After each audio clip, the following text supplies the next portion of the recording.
right, good evening. So we tried to do a bit of a live stream the other day from the Chicago airport, and that was a stupid idea, to be quite honest. I didn't take into account that being into an and being in an airport that there would constantly be announcements over the intercom and the speakers, and also I've flown through Chicago airport several times now, and good grief, it was the busiest that I have ever seen it in my entire life. Like I said, I don't know how many times I've flown through Chicago, but man, it was absolutely insane. All right, so I see some people here from Gettysburg, from Virginia, Indianapolis, Arkansas. All right, so we got a lot of people coming in from all over. We'll give it a second for the live stream to kind of kick in, give people a chance to jump in. And oh, here we got 6 questions, Lentz, in the chat. And yeah, Chicago can most certainly be very busy. And good heavens, have somebody all the way from Holland right now. That is some dedication there. Because yeah, 2 o'clock in the morning. Holy smokes. Um, yeah, man, seeing all kinds of people from all over. Anyway, yeah, so this is going to be just kind of a well, really, maybe what that other live stream was supposed to be, just kind of a maybe a real laid back Q&A.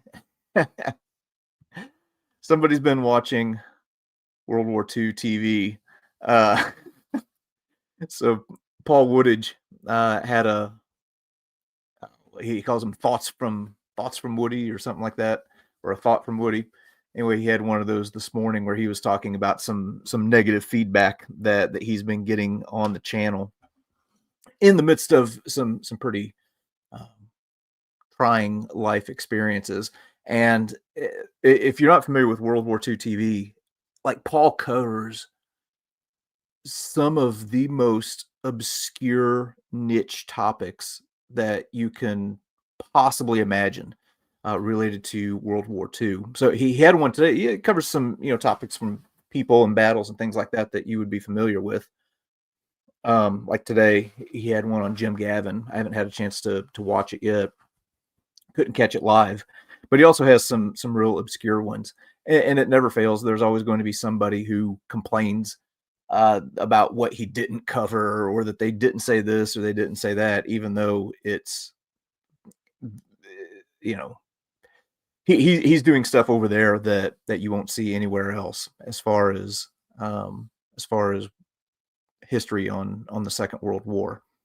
So anyway, we'll get to some of the questions here in just a second, and I think I had a few people on Patreon here, got it here on my phone here, who asked some questions. But anyway, speaking of like negativity, so by and large, the comments and the feedback that I get on this channel is pretty positive. But man, when it gets negative, it gets crazy. And recently on the channel, I don't know what's been going on, but I have, without even trying really, I'm not trying to be provocative or controversial or anything like that, but man, I have had a unique talent for like touching raw nerves and setting people off recently. So if you know me, I like to just like, I don't really take myself too seriously, and I kind of like to have fun. And I thought that this evening maybe maybe we would look at the top four space makers on the History Underground. Now, if you don't know about that term, that comes from the church world. So every once in a while, the preacher might have a sermon that we call a space maker, meaning that maybe hit a topic that people didn't care for too much, and then they don't come back, and it makes a little bit of space in the pews. And hey, before we get going with that, Hit a few of these super chats. Emily, thank you. Margarita for Mrs. Underground for the venting you'll likely be doing about the incoming comments regarding your recent post. Oh, yes. Mrs. History Underground puts up with a lot. And BSE Property Maintenance, thank you so much. JD, I want to say thank you so much for the hard work you put into this channel, and everything put out is authentic. Very much appreciated. Is there any way to reach out to you via email? Yeah, you can. If you go on the channel, go to the About page, there's a spot there that has my email, and it's the History Underground channel, big long email, the History Underground channel at gmail.com. Hey, we also got old Project Past in here. Great channel if you haven't seen any of his stuff. But anyway, so before we get into the top 4 space makers in the history of the History Underground, I wanted to show a clip that from Chris from Vlogging Through History, who really had some really nice things to say. He and I recently, on the day that Charlie Kirk was assassinated, independently of one another, hadn't communicated or anything like that, both of us decided to make a video. Both of us literally posted the video within 10 or 15 minutes of each other. And Chris, I don't know if it's his personality or the people who follow him. Like he can put, we almost said the exact same thing too. Again, just without even communicating with one another. And man, people just love Chris for it. And they, had a good response, and he did such great things and everything like that.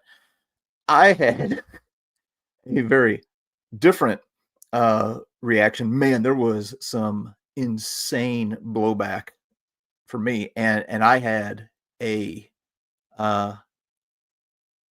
space maker of a day. I had a lot of people who unsubscribed from the channel and had some rather nasty things to say to me. And I wasn't saying anything political at all. It was mainly just talking about how horrible, the death of Charlie Kirk was. And I also mentioned the lady from Ukraine, the Ukrainian refugee who was killed on the subway. And the basic message was, man, we got to do something different. And one of my suggestions was that maybe we need to, if you haven't been to church in a while, maybe start looking at possibly going and checking out a local church. And whew, my goodness, it was crazy.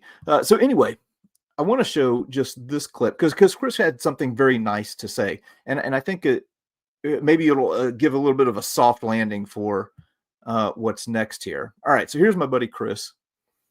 Let me check and make sure. Whoops, it's not what I want. I wanted to go to this. Hang on a second. Why is this not working? Let's remove that.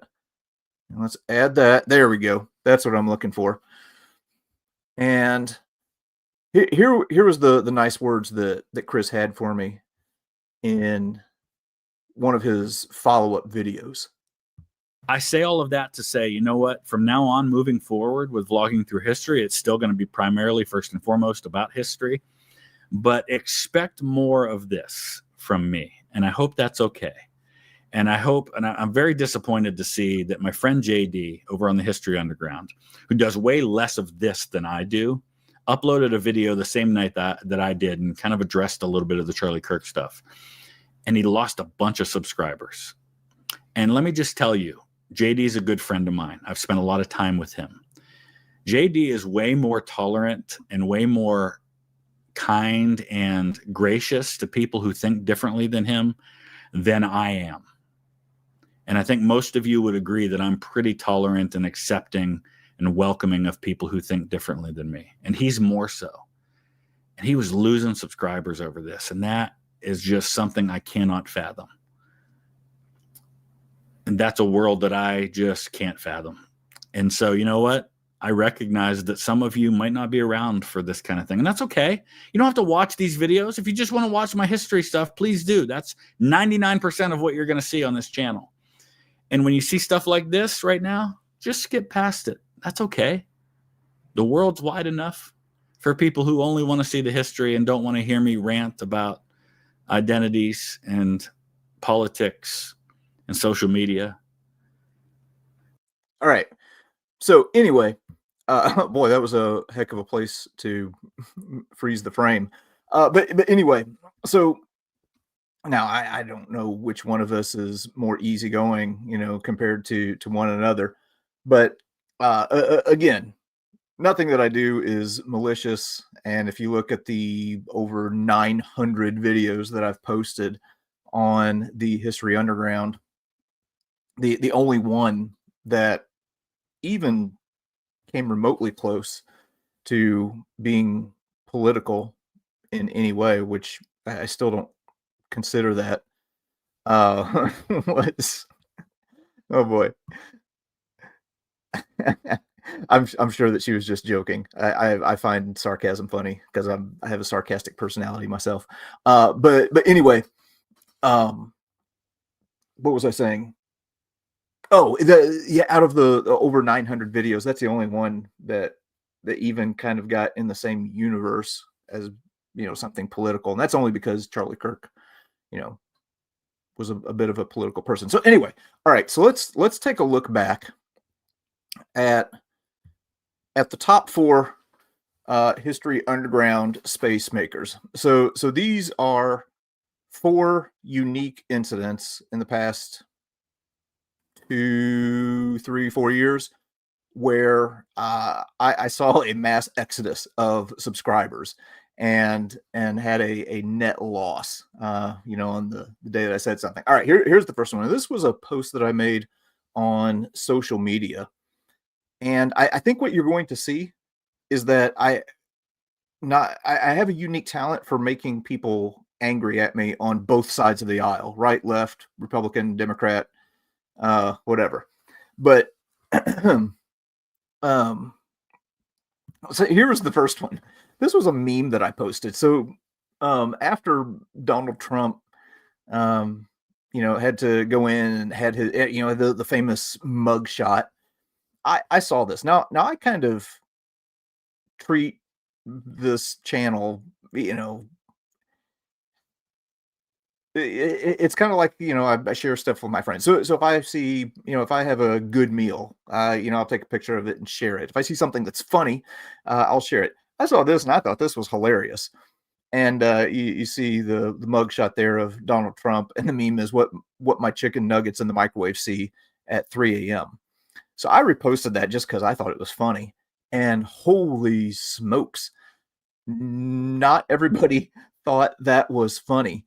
And there were a lot of Donald Trump supporters who that was the end of their relationship with the History Underground. So you can see here's a couple screenshots that I had, that they just unsubscribed, and second to that, all over this meme right here, because I don't know, some of the feedback that I got is that I wasn't taking things seriously enough, and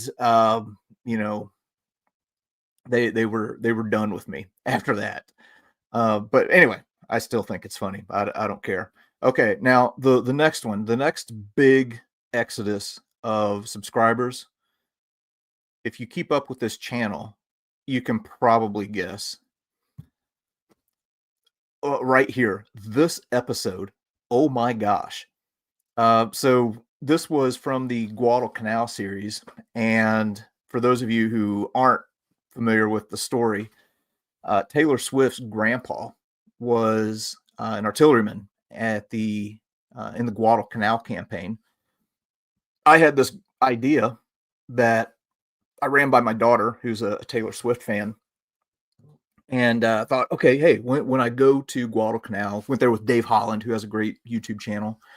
I'll do a story about Archie Swift, and give people a tool where they can connect with younger people and who are Taylor Swift fans, which, by the way, has been successful. I've had a lot of people reach out to me and said, hey, I showed my niece or a girl at church or my daughter that video, and they thought that it was really interesting. Okay, so there's a connection between pop culture and people, something that people are interested in, and Taylor Swift.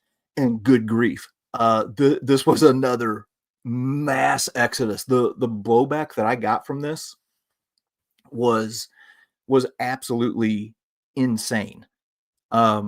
Just from the thumbnail, by the way. Like, people didn't even watch the video. They saw the thumbnail and they were out. So what I thought was going to be something that would maybe bring in more people and maybe on a business side, I guess you could say, maybe boost views and stuff like that. Yeah, it was the complete opposite. And I am still dumbfounded about that to this day. And yes, there's a lot of bad blood. Okay, the next one. Okay, the next big space maker. Two of my big space makers have been in the past couple of weeks. Yeah.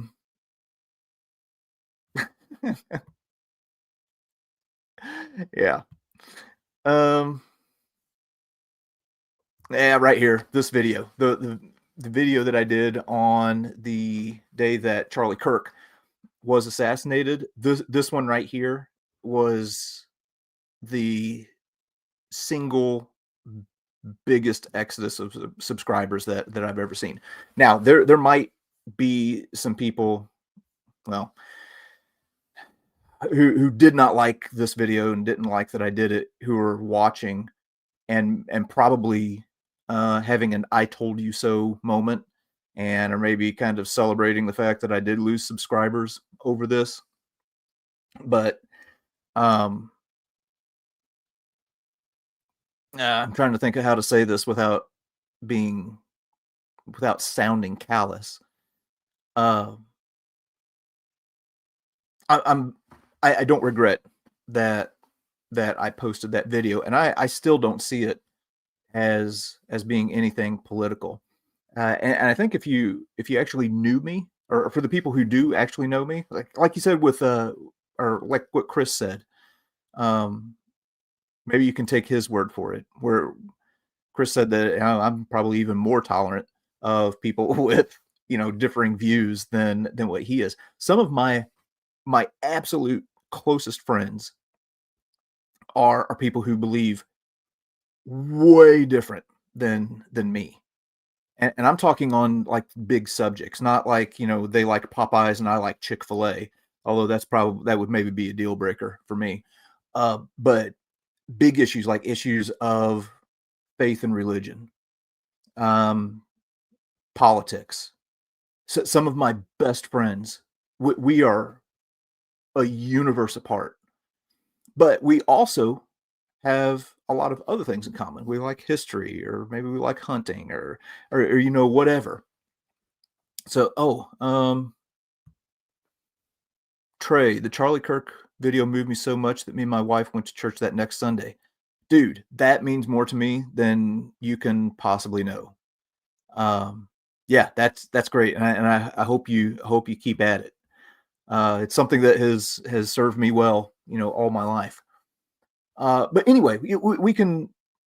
The point is, we can disagree and still and still be friends. There's not a single YouTube channel that I follow, and I follow a lot of them, or podcast, that when I have found out their personal beliefs on religion or politics or anything like that, where I've been like, oh nope, I'm done, unsubscribe, not listening to them ever again.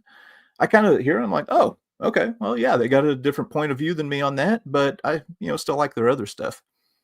All right, so anyway, the other big space maker was this one right here. Now, it wasn't as big of a space maker as the Charlie Kirk one, but the day that I posted this on social media, it was negative.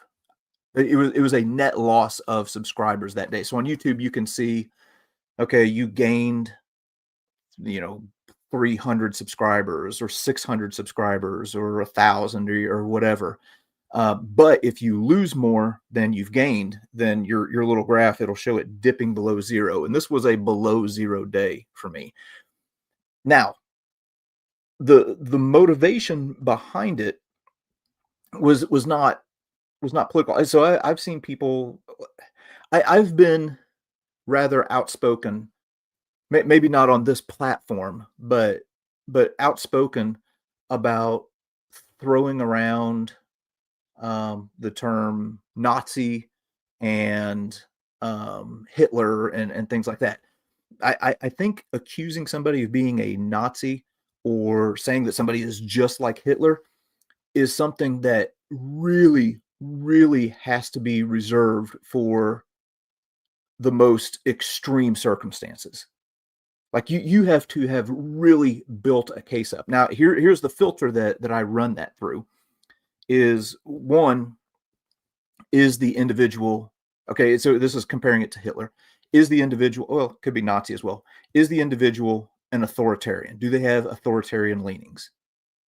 Now that could describe a very, very broad range of people. There are a lot of political leaders that kind of lean authoritarian. If I'm being just quite honest, I would say the past 4 presidents that we've had, you could make a fair case with any one of them that they maybe went a little too far in some cases, had some authoritarian leanings. Does that mean that any of them are just like Hitler?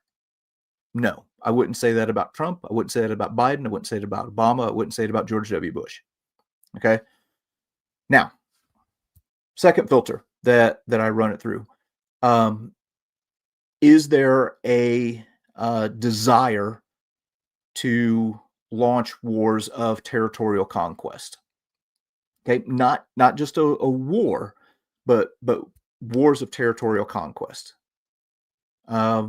On that one, it moves the needle a little bit closer to the Hitler comparison. Okay, so again, this is just my opinion that you're getting here. You don't have to agree with it, and if you don't, yeah, that's cool. We can still be friends. I would say that Vladimir Putin, the needle's moving a little closer there. Because he has not just launched a war; it is a war of territorial conquest. If you read Hitler's book Mein Kampf, on the very first page of Mein Kampf, he says common blood belongs in a common Reich. All right, and he's talking about territorial conquest. Okay, so that's the second filter that I run it through, and then the third one that seals the deal for saying, yeah, this person is just like Hitler, or this person is a Nazi, is genocidal actions or genocidal intent. Okay. Now, if it doesn't have those three things, I think that you really, really need to be cautious about throwing around the Hitler label. Now, when I put this out, a lot of people thought that I was defending Donald Trump, which I was not. What I just don't like that term being thrown around. And if you go to Chris's video, I left a comment on there, and hang on a second. I won't bring it back up, but I'll just read it. I said something about the tragedy has shined a light on how spiritually sick this country is.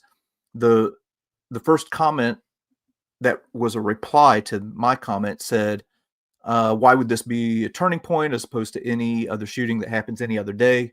A school was literally shot up on the same day, but it's a turning point now because a Nazi died. Why? Now, you can hate Charlie Kirk. You can completely disagree with his politics. You can completely disagree with his faith. I think you were going to be pretty hard pressed to say that he was a Nazi. Nazis didn't really, go seek out their opposition to have discussions. That's not exactly something that the National Socialists did. So anyway, people thought that I was defending Donald Trump with this. People who think that he is literally Hitler. And I'll just say I don't agree with Donald Trump on everything. As a matter of fact, if you follow me on X, you'll find that there have been several times I've been quite critical of Donald Trump.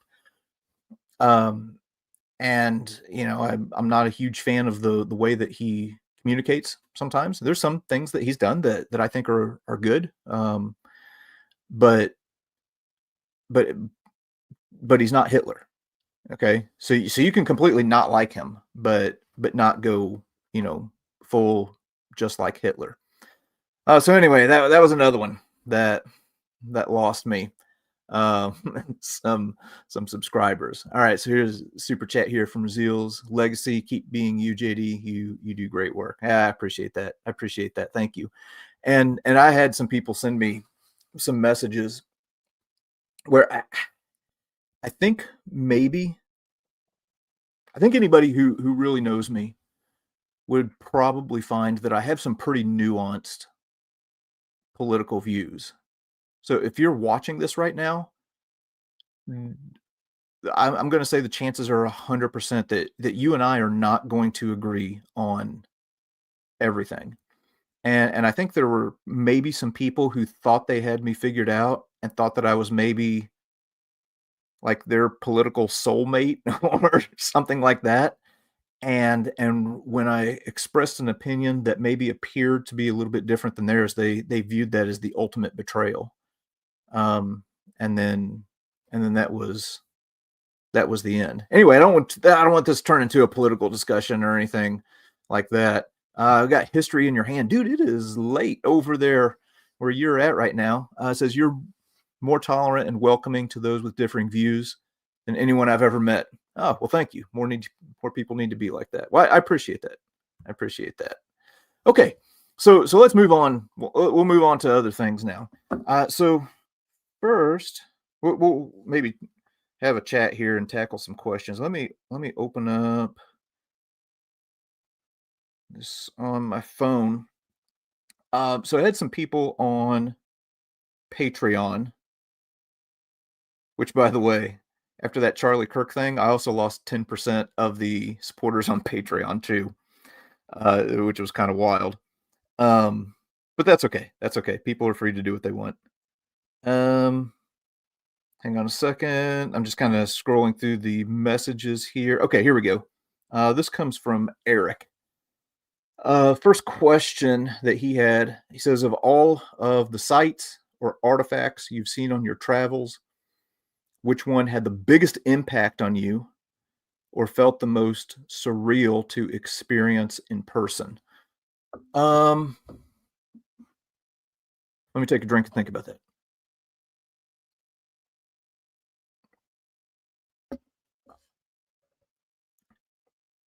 Okay, so I'm not an emotional person at all. The one place I visited that I can remember getting pretty close to being emotional was the 9/11 memorial in Shanksville, Pennsylvania. I was there by myself that day, and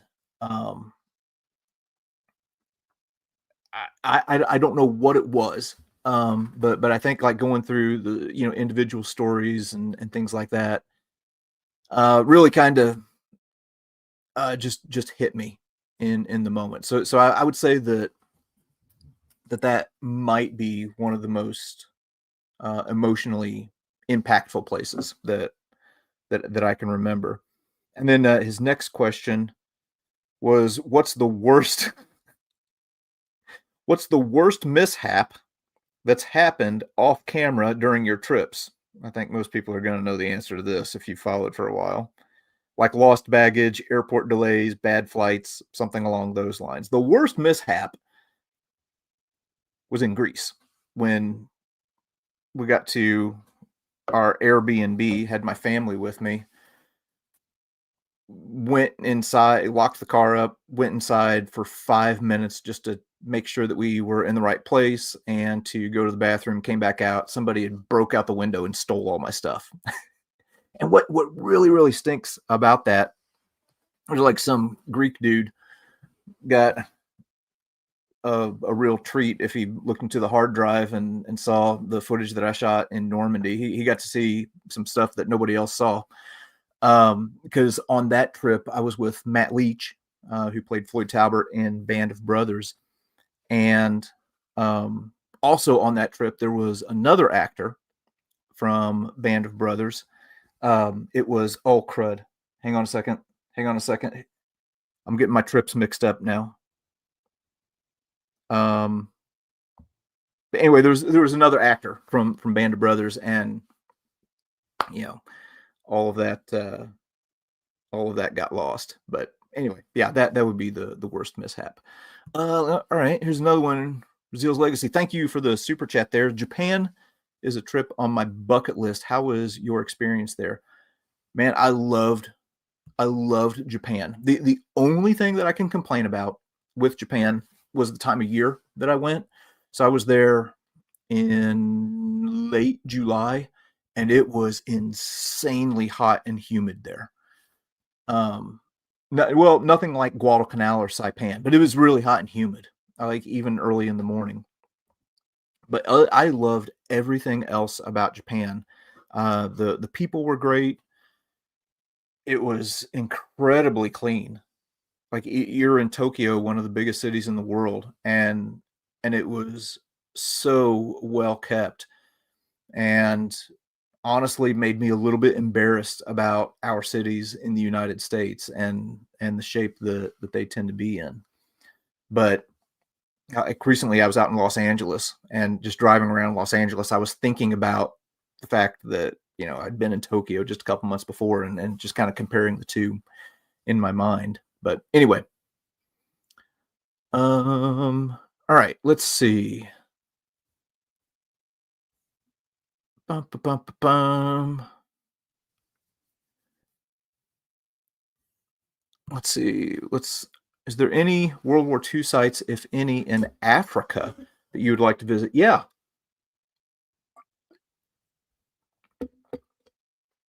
As a matter of fact, I was working on a trip to Africa a little while back, maybe a year ago, year and a half. And kind of had the ball in motion. And to be quite honest, what ended up happening was Andrew Biggio with the rifle kept coming up with World War II veterans to travel to Europe. So right now we have so few of these guys left, and like the window to go to the battlefield with World War II veterans and document them telling their stories on the ground. It's almost over. Like we just took a trip to the Netherlands for Operation Market Garden, and I can't imagine a scenario where we're going to do that next year. So anyway, I keep going on these trips with the rifle, and what that does is some of the other plans that I've had, it like shifts it down the road, because part of me thinks about this. I'm like, man, in 50 years, when these guys are all long gone, what's going to have more value? And I think getting these guys' stories while we can probably holds greater value. So I've made the choices. I've had a lot of plans on other places that I've wanted to go, but man, capturing these guys' stories, it just seems important to me. So I keep doing that. But yes, I have considered going to Africa and actually had a plan in place. And yes, here's Rob with the save. It was Peter McCabe, Hubler. He's on that hard drive over there in Greece somewhere. I am going to get back to Greece at some point. Man, I had such big plans for that trip. Going to like ancient history sites, because I haven't really tackled a whole lot of ancient history here on the channel. I've been to Hadrian's Wall, but not a whole lot of ancient history. Was also tying in some biblical history on that trip. Yeah, that dude ruined it. Let's see. Jace Lancaster, thanks for the super chat. Appreciate that. JD, I've been watching you for years now, and I think I may have an idea, but what drives you to be so passionate and make these videos and teach? I think that there are so many so many lessons that can be extracted from history. Because when you're studying history, when it's done properly, what you're doing is studying human nature. So I see what I do is kind of like a wide end of the funnel, and maybe trying to catch people and then funnel them to deeper history. I think that history is one thing that unifies us. So speaking strictly, as an American here, I may not have a whole lot in common on a day-to-day basis with, I'm just trying to think of an example. I don't know, somebody who lives in Philadelphia or whatever. What is the common thing that we have together that we can unify over, and that's our shared history, our common history. So anyway, I have that as a motivation, and man, I just love it. It's just something that is kind of interwoven in my DNA, and yeah, I think it's important. The only other thing that I would think supersedes it in importance are matters of faith. Yeah, my Christian faith, of course, is going to be more important than that, and I think will serve others better. But anyway, I think it's very important for everybody. Okay. Oh man, we got somebody from Cyprus. Holy smokes! Hey Tish, never been to Cyprus. I would like to go there someday though. Man, somebody from Scotland. Man, you all are staying up late tonight. Whew. Oh, okay. There's Melissa. Thank you for listening to my story last week at the Overloon, or in Overloon, Netherlands. You're so nice.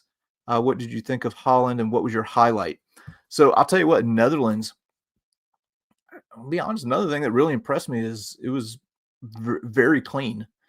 I know that's probably revealing a lot about my own experience in cities here in America, but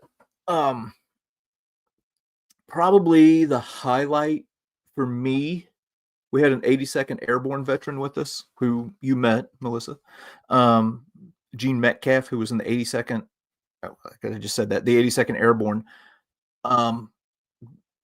Standing with him on his drop zone and having him point, he's like, right over there is where we landed. Here's the house where the Germans were staged up as we were landing. Here are the bullet strikes from where I shot the house as we were coming down. That was probably the highlight for me. Yeah. Let's see. I just randomly clicked on this one. Your video on Hadrian's Wall was awesome. Thank you. So sad about the tree. People are truly awful sometimes. Yeah. That tree there in Sycamore Gap, that was a sad deal. I wish I could have seen that thing in person. Okay. Let me back up here. All right. See, need to get to bed because a big day in Antietam tomorrow. I wonder what that's all about. You got me curious now. Really appreciate what you do. Authentic passion for sharing history. Always look forward to the next video. Thank you. Appreciate that, bud. Appreciate what you do too. You'll hear Mike pop in on the Addressing Gettysburg podcast every once in a while, and he is super knowledgeable about that battle. Okay, Fat Captain. I remember seeing your post about goodbye to all that and how unsure you were about it. What about it didn't you particularly like? Here's my thing with goodbye to all that. So this is a book. Oh, hang on a second. Dadgum laptop came unplugged for some reason. Goodbye to All That by Robert Graves. For those of you who don't know, it's a memoir from World War I. It's hard for me to articulate what I didn't like about that book. I had trouble connecting with him for some reason. And he just seems like he's kind of man, I can't think of a way to describe it that's not just kind of crude. It seemed like a whole lot of navel gazing to me, and he's very just my impression seemed very, very aloof, almost like he was just kind of above everything that was happening around him, and I don't know, I just didn't connect with it at all, and I was kind of disappointed because it's a book that's been really hyped as like one of the defining memoirs of the First World War, and I just couldn't connect. I finished it, but yeah. But if other people like it, that's cool. Let's see. Do you think Truman would have been impeached if he had not decided to drop the atomic bombs on Japan and the invasion of Japan happened instead? I think impeached. I don't know if he would have been impeached, but he would have been crucified in the court of public opinion. That's for sure. There's no way that if the public would, if they would have proceeded with Operation Downfall, and it would have resulted in the number of casualties and deaths of American soldiers and sailors and Marines is what they were anticipating. If that happened, and then the American public found out that there were two, and maybe on down the line, three bombs that could have been used that would have brought a quick end to the war and saved all of those lives, we would probably be talking about Truman in very, very different terms than what we do. And there's people who like Truman and people who don't. But I think he would have been regarded pretty low. That he allowed American servicemen to go in and get butchered when he could have brought a quick end to it. Also, you have to keep in mind what probably would have happened. Like the more that got delayed, I know everybody focuses on the Americans and how many lives the bomb saved. It also saved Japanese lives, no doubt. It took some Japanese lives, but it saved more than what it took because that whole country was getting prepped to go to war. And men, women, and children were all being mobilized, like all the way down to like a grade school level. And those young guys, young Americans, were going to have to kill everybody because everybody was going to be a potential combatant. So it was going to cost more Japanese lives. And then another thing that you have to keep in mind is the Soviet Union had declared war on Japan. So they were going to be moving in. And I don't think that you can make a case that a post-war Japan that was divided like post-war Germany was a good thing. I don't think half, like a northern Japan that's communist was going to be a net positive. So anyway, that's my thoughts on that. All right. Let's see, any World War II book recommendations? I've read through Pacific Crucible series and Ian Kershaw's Hitler's books. Any other recommendations? Okay, so if you've read through the Pacific Crucible, do I have it here close by? No, I don't have it within arm's reach here. The trilogy that John McManus wrote on the Pacific War is really good because it focuses in solely on the Army. The Marines get a ton of attention in the Second World War in the Pacific Theater, and John McManus does a really good job of putting a little bit more attention on the Army and what they did. Really, anything John McManus, you can't go wrong. So that would be one recommendation that I would have off the top of my head. Yeah, speaking of people being awful, there's more vandalism in Gettysburg. I saw that the bridge that has the fossils got vandalized. It's absolutely horrible. I wish people would not be stupid. Let's see, will you visit England and visit many of the museums and battlefields of the English Civil War? I would like that. I'm going to be honest with you. I don't really know a whole lot about the English Civil War. That's not in my wheelhouse. So that would be a good opportunity for me to learn. Let's see. Have you ever thought about writing a book about your adventures? You know what? I get that question a lot, and I have enough people asking me that question that sometimes I think about it. And I've actually talked to a few people. Um, one in particular, I won't say who it was or what the topic was, but I've talked to an individual about co-writing a book. And I don't know, when I was on my way home the other day, um, I had some other thoughts. Anyway, I have thoughts kicking around in my head all the time. Right now, what I lack is time. So I don't even know if I have time to write a book. I don't even know if I have the ability to write a book. Maybe like a trifold brochure, but oh yeah, here's wow, okay. Funny you mentioned. Here's another question about writing a book. It's a mixture of history and travels. Um, yeah, I don't know. Maybe I need to do it. I have enough people asking me about it. Maybe there's a demand there. Um, what American thoughts the English Civil War between Oliver Cromwell, King Charles I? Yeah, that's another one. See, it's another topic that I know so little about. That it would be good for me to dive into it because then I could learn more. Will you ever do a video showing your collection? Uh, I don't know. Eric's collection is so much better. So I show a few things from time to time, though. Let's see. All right. Dr. Gun, go pew pew.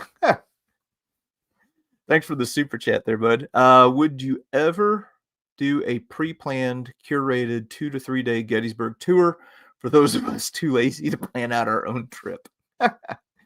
Be like a landlocked History Underground cruise that doesn't give you some exotic disease. Yeah. Um, yeah, I would be up for that. Um, I'd be up for that. Maybe hire a licensed battlefield guide that I could maybe kind of tag team with. Yeah, that would maybe be fun. I've keep kicking again. It's an issue of time with me. I'm so strapped for time. But I have kicked around the idea of doing some tours. I've thought of, I don't know. There's so much that I would like to do. I've thought about doing a World War One tour, and I want to do something that is more budget minded or affordable for people. So something that would be less than what you might typically see from some of the bigger outfits.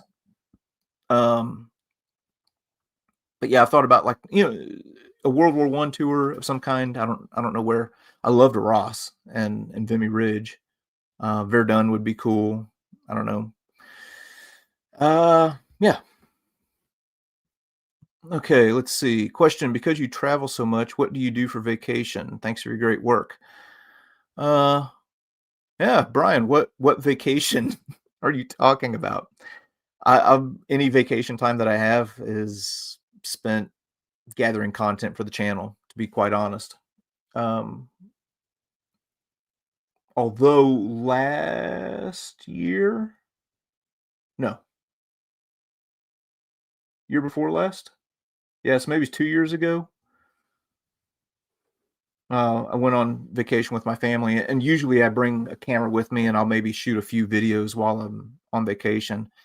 And I didn't bring my camera with me. I think I shot maybe a few little short type things on with my phone. But yeah, I don't really do vacation. I probably should, but let's see. Have you read any of the Bill O'Reilly killing books? No, I haven't. Um, haven't read any of those. Let's see. Let's see. I'm just kind of pulling stuff up. I'm not even reading the questions. I see a question mark and I'm popping it over here. Hang on just a moment. Let me respond to my wife real quick.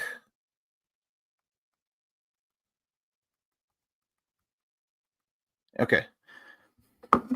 Outside of the U.S., What's your favorite nation to study the history of? Probably. Hmm. Probably. Probably Britain. I would say. Yeah. Okay. Have you been to Krakow, Auschwitz? We were in Central Europe last spring. So many stories to be told in those places. We were impressed with the resilience, beauty, and pride of the Polish people. Yeah, good question. Here, let me pull up the old YouTube here again. Hang on just a moment, and let's share this. Okay, let me make sure that we're here. I need to get rid of that. Let's just remove that from the studio. Okay, there we go. Let me pull that question off there. All right, so get back over to this window. So if you type in history traveler, let's see if something pops up when we do Krakow. Yeah, so here you can see Oskar Schindler's factory. Here's the Plaszow concentration camp, which was the one that was portrayed in Schindler's List. I've never been to Auschwitz. There should be some more Poland videos on here, although it's not popping up for some reason. But yeah, right here in like the early 200s, you should catch some videos that are from that part of the world. And yes, I agree with you. Yeah, it's a lot to see there. I also have a playlist that do I? Yeah, I should have a here. Let's just look. Let me pull that back up. Let's share our screen again. Okay, and if we go to the channel, here we are live. Let's go to playlists. Okay. Oh yeah. Okay. Yeah. So if you look right here, so here's the newest playlist that I made with all the veteran trips with the rifle. Here's the one on Japan, Channel Islands. That was with Paul Woodage. And then I have a playlist specifically for the Holocaust where you can see the different concentration camps that I've been to. There's also some American artifact videos in there where we had some stuff connected with the Holocaust. Also on that same trip to Poland, hang on. Let's see if it pops up. Okay, so here's the Verdun videos. I was looking for the Verdun of the East. Oh yeah, here we go. Yeah, so episode 207 and I think 208. I if you're into World War I on the Eastern Front, this is one of the few World War I Eastern Front videos that I did. It didn't get a whole lot of views, comparatively speaking. That was around the same time that I was on the Ukrainian border, and yeah, my views really dropped during that period of time. So I think a lot of people missed these videos, but I showed some World War I fortresses there on the Eastern Front. Okay, I think I am way behind. Oh yeah, I am way behind. All right, here's another super chat that I almost missed from Eldon. Thank you, appreciate that. Do the veterans take family members with them like honor flights? Were they someone who talked about their experiences a lot before and then did the trip, opening up to them talking about it? All right, so good question. I'll take a drink here.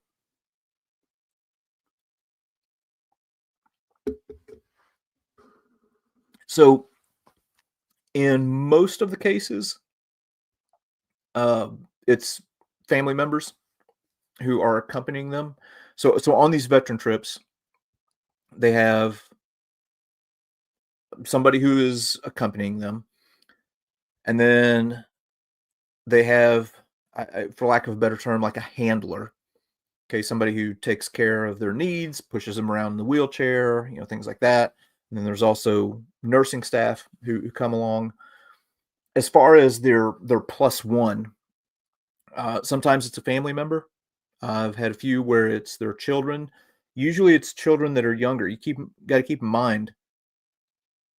You got a guy who's 100 years old. His kid might kid might be 75 or 80. Okay, and in some cases, maybe honestly, maybe not in as good a health. So we've had a lot of grandkids who come along. We had some people who were neighbors who come along. This last one, we had a young guy named Tyler who just interviews World War II veterans who came along with this veteran that he met. So it's pretty broad range. Most of them, I think, have been pretty open about their experience prior to the trip, I think. So it's not like they get there and it just like unlocks, all of these things that they've never told before. I think they've already been pretty open prior to that. Good question. Let's see, Bovington Tank Museum. Do your top 5 and bottom 5 tanks. That would be cool. I would really enjoy that. I like those videos that they do. Let's see. How do you go about finding a church to attend and worship while you are traveling? So there have been sometimes when I've gone to church on the road. To be quite honest, while I'm traveling, most of the church worship experience I do through a podcast or a YouTube video. So my own personal church does a live stream. So if I'm not like on the road, like physically driving or something like that, I'll tune in, and connect in that way. Also, the one that I listen to the most when I'm out on the road is Matt Chandler with the Village Church. Excuse me. That's kind of my go-to. He's really, really good, solid guy, solid teaching. And I listen to him at home as well. Yeah, good question though. By the way, that's not a substitute that long term for church. I think that you need to be plugged in with a local church, not only so that you can, connect with them and be a recipient of what the church has to offer, but also so that you can serve. So your voice, your point of view, your gifts, okay, are meant to be shared. Okay, and you can't do that if you're by yourself. Okay, moving on. Good question. Oh man, thoughts on Vodi Bakum passing? Man, it's been a hard couple weeks. It's been a hard year for individuals in the Christian faith. We've lost a lot of good ones this year, and Vodi, man, that was a tough one. So here's something that's kind of cool. I went to a conference when I was in college. So this is going to be 25 years ago. And Vodi Bakum was the speaker at that event. And man, just a clear, powerful, inspired guy. And yeah, losing him definitely cuts deep. I've been seeing a whole bunch of little clips on my feed of things that he said. He was great. He was great. Let's see if I visited the Imperial War Museum. Yes, personally, but that was pre-YouTube. I didn't have a YouTube channel yet when I went to the Imperial War Museum. Let's see. Tim Estes, like your channel. Do you think George Patton would have been a big problem for Truman as far as the Cold War? Probably. Patton was a two-edged sword. He's kind of a in case of war, break glass kind of guy. So if there's a battle that is going on, if there's an enemy who needs to be fought, Patton is the guy to throw in there. He does exceptionally well. When there's not a war going on, an active war, he might be a little bit of a liability. So, oh, here's a good question. Have you seen the movie The Best Years of Our Lives? That's one of my favorite movies. Yeah, great movie. Let's see. Oh, this wasn't a question. Everyone should watch your Japan series. It was outstanding. Great video series. Thank you. Yeah, appreciate that.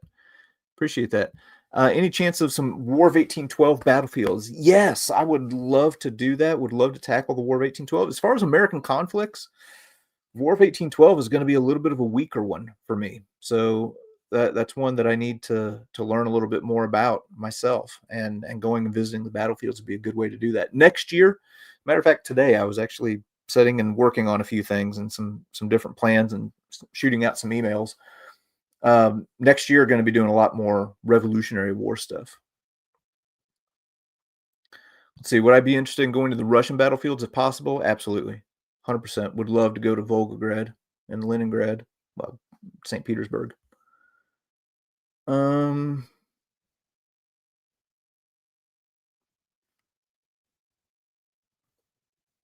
on. I feel like I am way behind.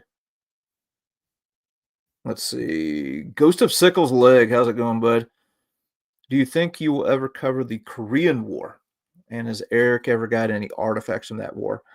He has some, not nearly as much as he has World War II, Vietnam, and to a lesser degree World War I and Civil War. But yeah, I personally would love to go to South Korea and hit some of the battlefields there. Okay. Let's see. In the future, bit of World War II Australian history. Yeah, that I would love that. I would really love that. I've had some invitations to go to New Guinea.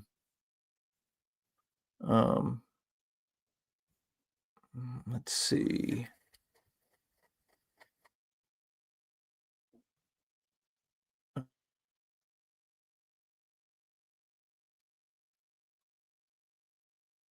Hang on a second. All right, let me. I'm just going to scroll all the way down and let's see. Do you have any plans on visiting the TR Presidential Museum in North Dakota when it opens July 4th, 2026? I actually didn't know that it was opening on the 4th of July in 2026, but that's pretty dang cool.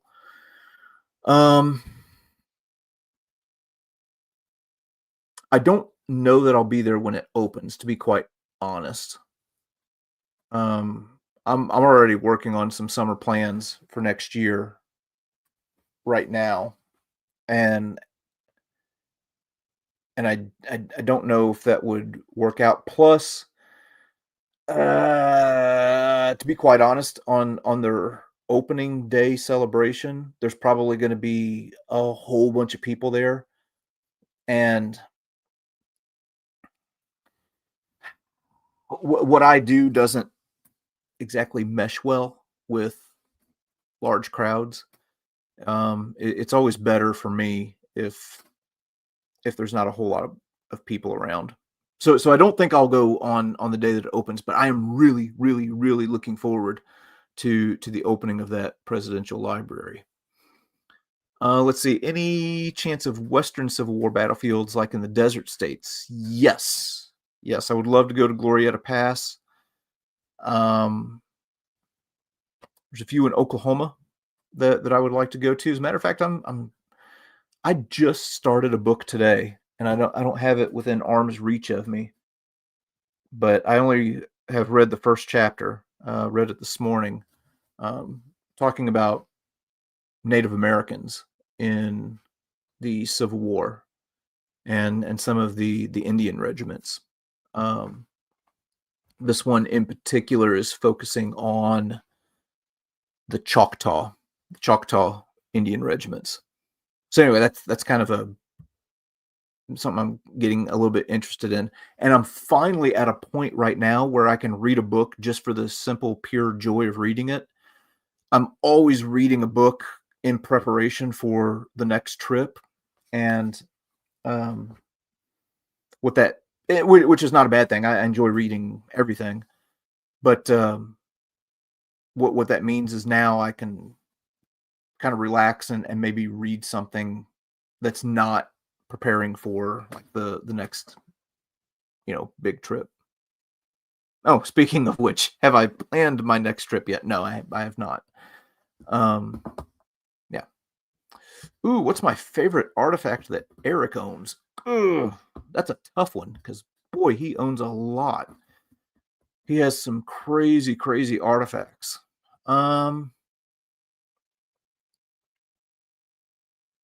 Hmm.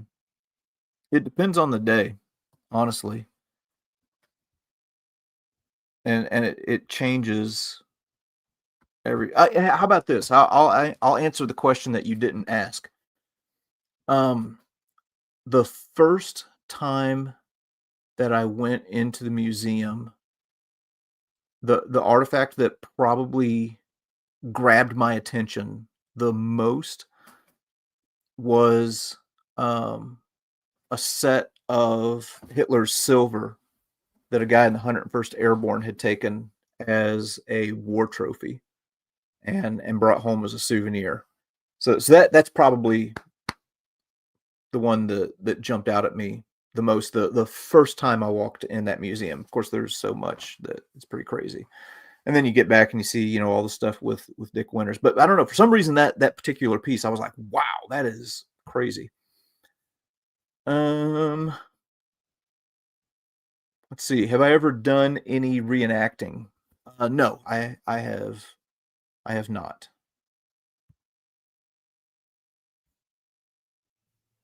Oh, Norway. Norway would be very cool. I would love to go to Norway. Let's see. Have I had any ghostly encounters at any of the battlefields that I visited? Nope, not a single one.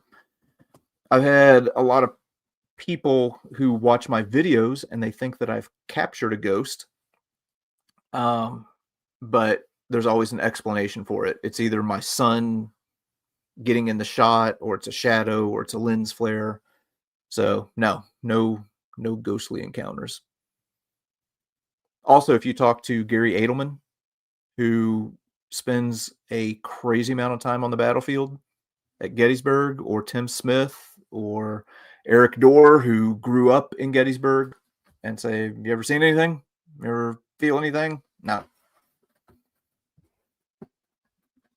Let's see. I'm always reading books and getting ideas from them. Currently reading a War of 1812 book to give me that war ideas. Oh, okay, cool. Oh, got another super chat here.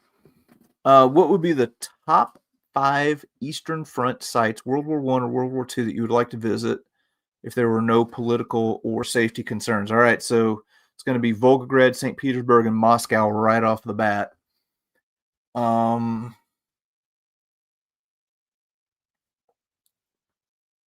I probably one of the Baltic countries, and I would want to go with some of those guys who do metal detecting and like pull MG42s and tanks out of swamps. That would be cool. And for the 5th one, probably back to Kiev. Even though I've spent a lot of time there, I think my depth of knowledge now is more than when I was there. and I would like to go back. And I've spent all of my time in the city.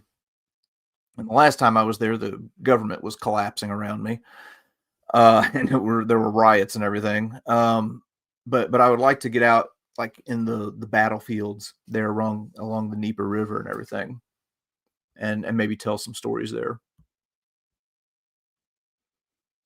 Okay. Pa, pa, pa, pa, pa. Let's see. Favorite one topic or story. World War II is always kind of home base for me. Always finding myself coming back around to either World War II, the Civil War, or World War One. Let's see. Would you meet James Holland and Al Murray in the future? I would love that. So I actually did meet James Holland briefly. He was on one of my videos when I was at the We Have Ways Fest. I've not met Al Murray, although we've like commented back and forth on each other's stuff online. But yeah, I think a collaboration with those guys would be great. I love the work that they do.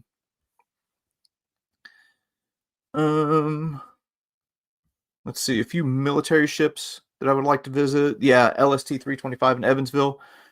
That would be cool. That's one that I really want to visit. I would like to hit a carrier. I've been on some other World War II ships, but I haven't done any carriers yet. Okay, so let me see what else we got here.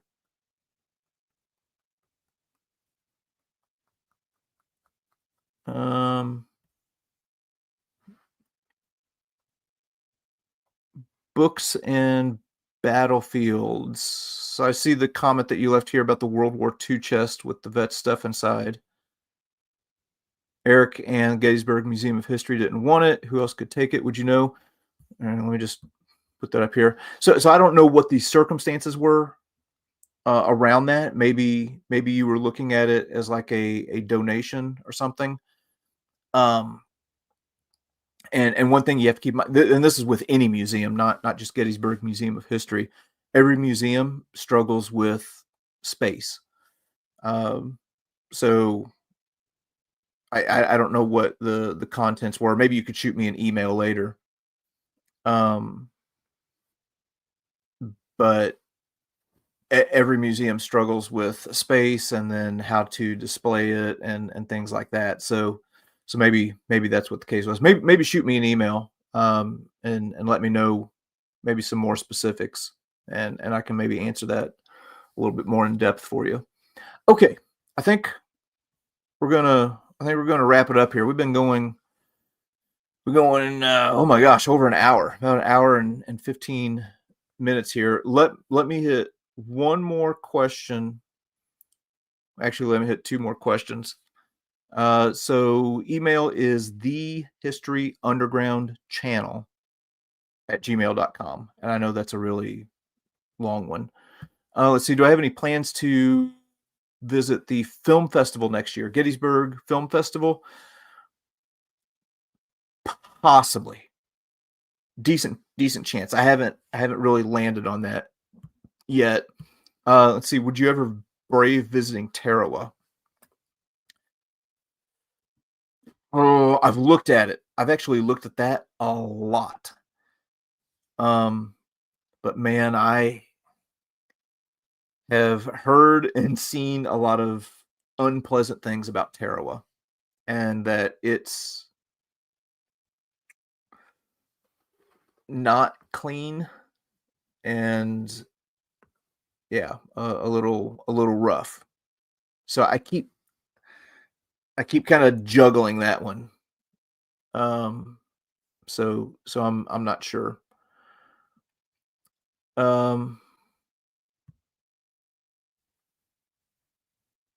Let's see. Content is great. Production values. Oh, thank you. Yeah, appreciate that. Yeah, 750,000 subscribers. It's kind of crazy.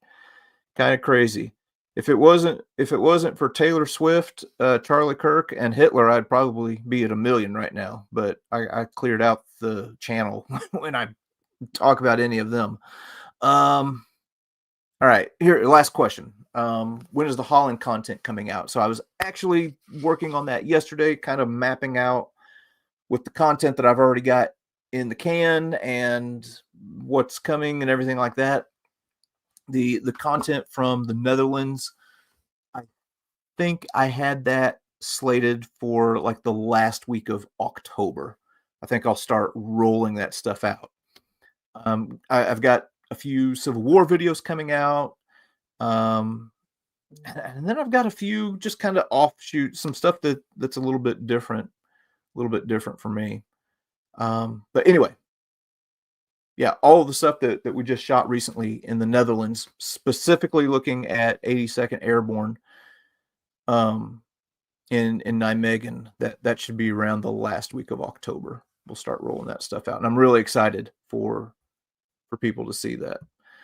Anyway, hey, it was good kind of hanging out and talking to people. Appreciate your support and all of the ways that you have extended kindness to me on this channel, whether you're new or whether you've been around a while. Don't forget to share this channel out with others, and yeah, let's keep bringing in some new people and getting them interested in history. All right, thanks.